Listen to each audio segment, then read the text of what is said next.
I travel full time, and as we enter into 2025, I wanted to showcase the trips that changed my life in 2024. Number one has to be Pakistan. I didn't know what I was getting into when I crossed the Wagah border from India to Pakistan by foot, but I am so happy that I did it.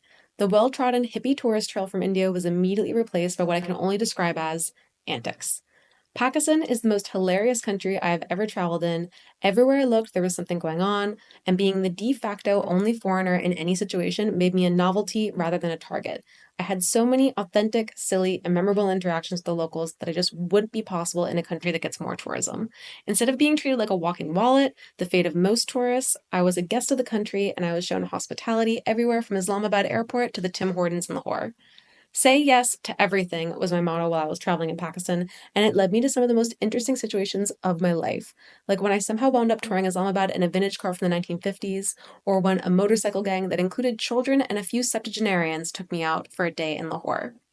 Even though Pakistan's government is doing a massive push right now to attract more international tourists, they still don't get that many, especially compared to their massive neighbor, India.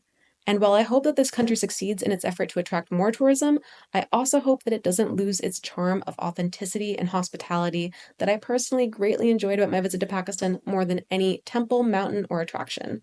It was definitely the people that made my visit so memorable.